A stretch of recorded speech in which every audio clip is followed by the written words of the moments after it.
શિયાળામાં રોજ એક ટુકડો ખાઈ લેજો, આખું વરસ એનર્જી રહેશે એવું હેલ્ધી. આજે આપણે કાટલું પાકની રેસીપી હું તમારી સાથે શેર કરીશ.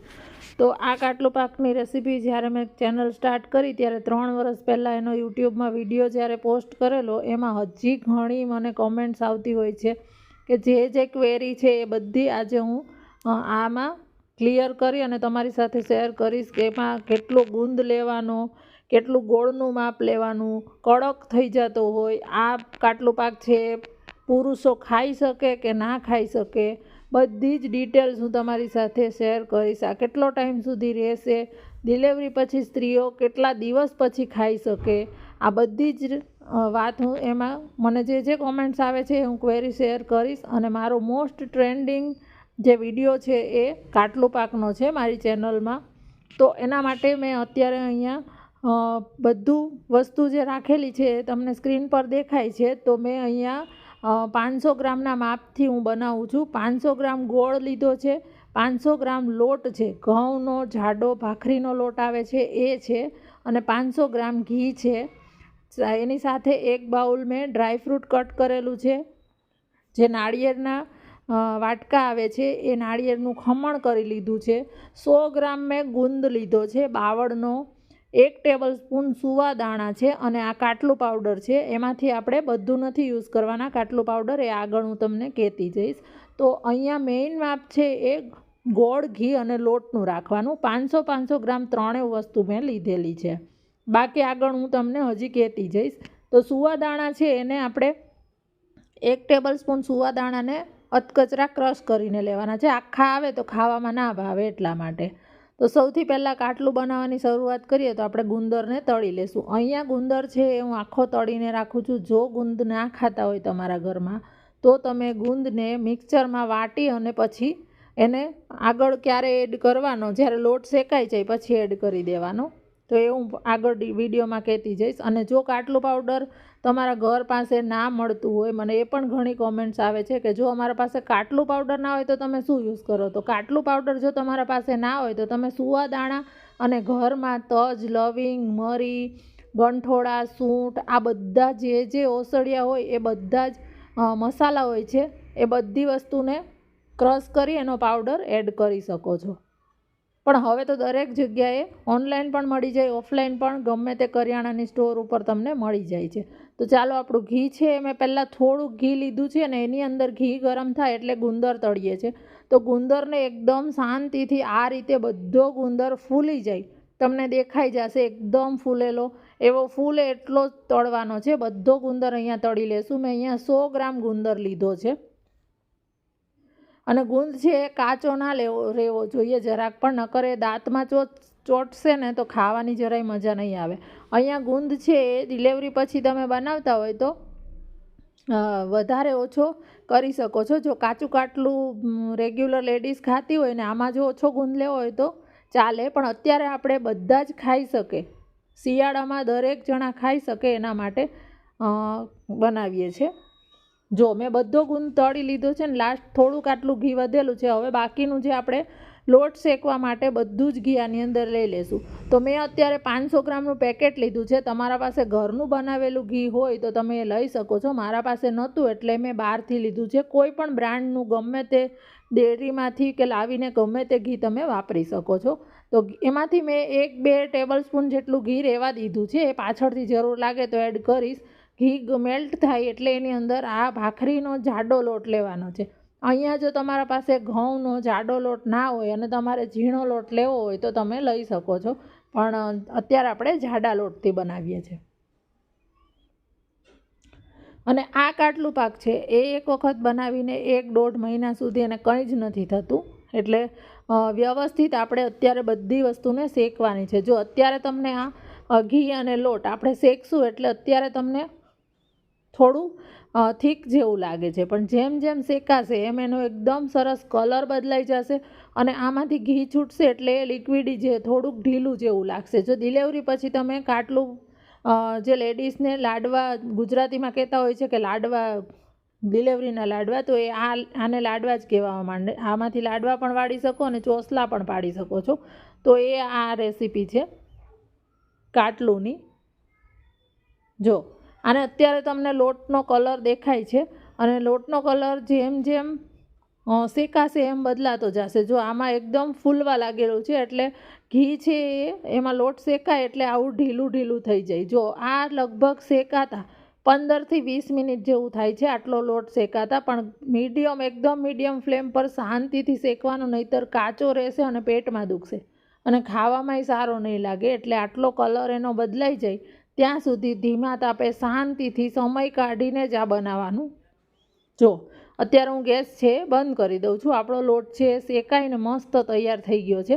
તો આને હવે થોડુંક આપણે ઠંડો થવા દઈએ છીએ કે જેથી તમારો ગોળ છે એ એડ કરો તો આ ગોળનો પાયો ના આવી જાય ને એકદમ કડક ના થઈ જાય. મને કોમેન્ટ્સ આવે છે કે ઘણાના આ જે સુખડી કહેવાય આને કાટલું છે એકદમ કડક થઈ જાય છે. તમે સુખડી બનાવો ત્યારે પણ આ સ્ટેપ ફોલો કરવાનું. તો મેં જેટલી વાર આ ગુંદ છે એને અધકચરો પ્રેસ કરીને ભૂકો કર્યો એટલી વાર આને ઠંડો થવા દીધું છે. તો હવે આપણે આની અંદર કાટલું પાવડર, એક ઘરની જે રેગ્યુલર ચમચી આવે છે એ મેં 2 ચમચી લીધું છે. અહીંયા તમને વધારે ગમે તો તમે વધારે લઈ શકો છો. ડિલિવરી પછી ખાવા કરતા હોય તો કાટલું થોડું વધારે લેવાનું, અને જો ના હોય તો તમે સુવાદાણાનું પ્રમાણ વધારી શકો. અત્યારે આપણે 2 ચમચી સુવાદાણા લઈએ છીએ. શિયાળામાં છે આ બધા વસાણા દરેક વ્યક્તિ ખાઈ શકે છે. નાના બાળકોને આપવું હોય તો દિવસનું 1 આપવાનું. લેડીઝને ખાવા હોય તો 4 પીસ આના તમે ખાઈ શકે છે ડિલિવરી પછી કે અત્યારે પણ. અને જો પુરુષોએ ખાવું હોય જેન્ટ્સને તો 2 પીસ એ લોકો ખાઈ શકે છે. અત્યારે મેં કાટલું ઓછું એડ કરેલું છે, કાટલું પાવડર, એટલે વધારે પણ ખાઈ શકો છો. હવે આમાં ડ્રાયફ્રૂટ મેં કાજુ બદામની કતરણ છે એ લઈ લીધી છે. એનું પ્રમાણ તમે તમારી ચોઈસ પ્રમાણે વધારે ઓછું કરી શકો છો. ઉપરથી ગાર્નિશિંગ માટે થોડું થોડું હું રહેવા દઈશ. તો હવે આપણે આને મિક્સ કરવાનું છે. પહેલાં આમાં એક વસ્તુ એડ કરતા જવાનું. હજી આ ગરમ છે એટલે મિક્સ કરતું જવાનું, અને એકદમ જ ગોળ એડ નહીં કરી દેવાનું, નહીંતર આ કડક થઈ જશે, ગોળનો પાયો આવી જશે અને કડક થઈ જશે. અને જો ઇનકેસ તમારે એવું થાય કે તમારે વધારે પ્રમાણમાં બનાવો અને તમને એવું લાગે કે આ કડક થતું જાય છે તો તમે પાણીનો થોડાક છાંટા પણ એડ કરી શકો છો. જો આ બધા ડ્રાયફ્રૂટને બધું જ મિક્સ થઈ ગયું છે. અત્યારે આપણે આની અંદર કોપરાનો છીણ એડ નહીં કરવાનું, કારણ કે કોપરું છે એનાથી કડક થઈ જશે. આ બધું છે ઘી છે ડ્રાય થઈ જશે, એટલા માટે કોપરું આપણે લાસ્ટમાં એડ કરવાનું. તો હવે આપણો જે ગુંદર છે એને મેં અધકચરો જે આ રીતે ભૂકો કરેલો છે એ લેવાનો છે. જો ગુંદર છે જેના માટે બનાવતા હોય એ ઘરમાં ગુંદર બધા ના ખાય, ઘણાને દાંતમાં આવે તો ના ભાવે બાળકો કે, તો તમે આને મિક્સરમાં એક આંટો ફેરવી દેવાનો તો પણ ચાલે. બધો ગુંદ મેં અત્યારે અંદર એડ કરી દીધો છે અને હવે આપણે ગોળ લેવાનો છે.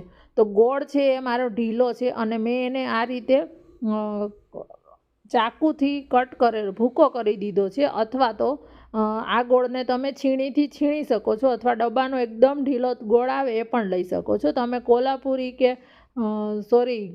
દેશી ગોળ કે લઈ શકો છો, પણ એકદમ કોલ્હાપુરી લેતા હોય તો એકદમ છીણી લેવાનો, કારણ કે નહીંતર ગોળ છે એ મેલ્ટ નહીં થાય. જો હવે આ બધું જ સરસ આ ગરમ છે એટલે ગોળ છે એને એક રસ આમાં થાય ત્યાં સુધી મિક્સ કરવાનું છે. આપણો ગોળ છે એ સરસ આમાં ઓગળી જવો જોઈએ. અત્યારે તમને એવું લાગશે કે ગોળ મેલ્ટ નહીં થાય, પણ એકદમ થઈ જશે ગરમમાં, કારણ કે આ અંદરથી ઘી હોય એ લોટ શેકેલો ઘીને એકદમ જ ગરમ હોય છે. અત્યારે આપણે એવું લાગે આને સરસ, જો તમને દેખાય જ છે કે આ થોડું થોડું ઢીલું થતું જાય છે. અને અત્યારે ઉતાવળ નહીં કરવાની, અને શાંતિથી આ રીતે મિક્સ કરવાનું. અને આને જે કાટલું પાકને તમારે જે થાળીમાં પાથરવાનો છે એને અગાઉથી ગ્રીસ કરી લેવાની. જો એકદમ સરસ આપણો ગોળ છે એ મેલ્ટ થઈ ગયો છે. તો હવે આપણે આપણું કોપરું છે એ આની અંદર એડ કરશું. આમાં ગોળની કણી ના રહે એ રીતે તમારે સરસ આને મિક્સ કરી લેવાનો, પછી કોપરું એડ કરવાનું. હવે આપણે જે સાઈડમાં ઘી થોડુંક રહેવા દીધું હતું એ અત્યારે હું એડ કરી દઉં છું. તમારે ઓછું ના લેવું હોય તો પણ ચાલે, પણ અત્યારે હું હજી 1-2 ચમચી જેટલું ઘી જે છે બાકી વધેલું એ પણ આની અંદર જ એડ કરી દઉં છું. અને આપણું જે કોપરાનું છીણ છે એ પણ અંદર એડ કરી દઈએ છીએ. અહીંયા મેં જે વાટકા આવે છે નાળિયેરના, સૂકા નાળિયેરના, એને છીણીને લીધું છે. તમારે જો કોપરાનું ખમણ લેવું હોય તૈયાર જે આવે છે એ પણ લઈ શકો છો. અહીંયા હું જો ક્લિપ છે એ કટ નથી કરતી, એકદમ આસાનીથી આ બધું મિક્સ થઈ જાય છે. અત્યારે જો તમને ડ્રાય લાગે તો તમે એવું લાગે તો ઘી એડ નહીં કરવાનું, બહુ વધારે કરવું હોય તો 1 ચમચી કરવાનું, કારણ કે જો ઘી એડ કરશો અત્યારે તો તમારું આ જે કાટલું છે એમાંથી પાછળથી બહુ ઘી છૂટી જશે. ઘણી વખત આપણે માપ વગર કરીએ તો પહેલાં એવું લાગે છે લોટ પી જાય એટલે કે ઘી છે આમાં જોઈ જશે, પણ નહીં જોઈએ.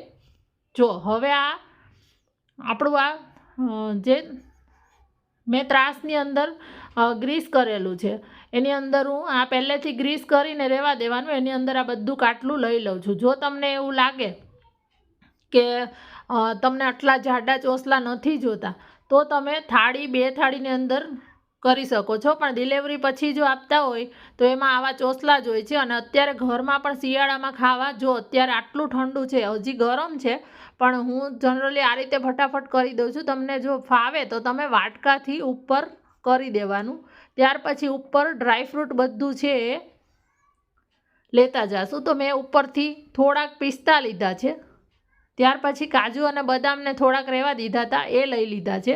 અને અહીંયા વિડીયો બહુ લાંબો ના થઈ જાય એટલા માટે હું ફાસ્ટ ફોરવર્ડ કરીને તમને બતાડું છું. કોપરાનું જે છીણ છે એ પણ ઉપરથી લઈ લીધું છે. હવે આપણે એક વાટકી લઈને આ રીતે એકદમ હળવે હળવે પ્રેસ કરવાનું છે કે જેથી આ ડ્રાયફ્રૂટ છે એ બધું અંદર ચોંટી જાય. પહેલાં એક વખત હાથથી જ હું કરી લઉં છું કે જેથી મને એ રીતે ફાવે છે. તમને જો ના ફાવે તમે વાટકીથી કરવું હોય તો કરી શકો છો.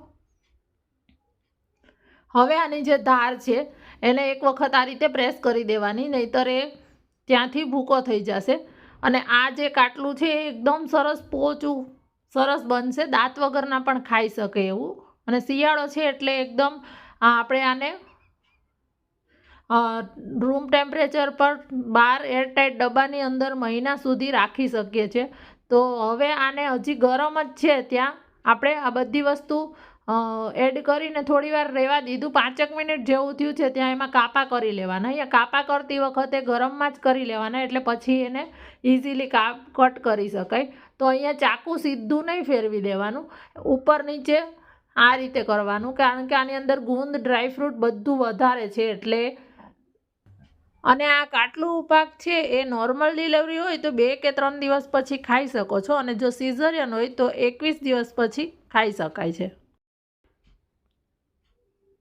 જો આ રીતે તમને અહીંયા જે શેપમાં ગમે એ શેપમાં. અત્યારે હું મોટા મોટા ચોસલા જ કરું છું કે સવારમાં એક ખાઈ લે તો બીજું કંઈ નાસ્તો ના કરે તો કંઈ નહીં, પણ અત્યારે બાળકોને મોટાને બધાને આ વસાણું તો ખાવા આપજો, આખું વરસ સરસ એનર્જી રહેશે. હવે જો અડધો કલાક પછી જ હું આને તમને બતાડું છું અનમોલ્ડ કરીને. હજી આ નીચેથી થોડું ગરમ છે, આને હું હજી 2-3 કલાક ઠંડુ થવા દઈશ, ત્યાર પછી ડબ્બાની અંદર ભરીશ. પણ અત્યારે હું તમને બતાડવા માટે જો આ રીતે ફરીથી એક વખત ચાકુ કે ફેરવી લેવાનું, આ રીતે ધારવાળો તાવીથો કે પછી જો એકદમ આસાનીથી પીસ પડી જાય. નીચે થોડુંક હજી આ ગરમ છે એટલે ચોટે છે. તો આપણું આ કાટલું પાક છે એ તૈયાર થઈ ગયું છે. હું આશા કરું છું કે તમારી દરેક ક્વેરી આની અંદર સોલ્વ થઈ ગઈ હશે. તમને આ રેસીપી ગમી હશે, ઉપયોગી લાગી હશે તો આ વિડીયોને સેવ કરી લેજો અને વધારેમાં વધારે જણાને શેર કરજો. અને ચેનલને સબસ્ક્રાઈબ ના કરી હોય તો કરી દેજો.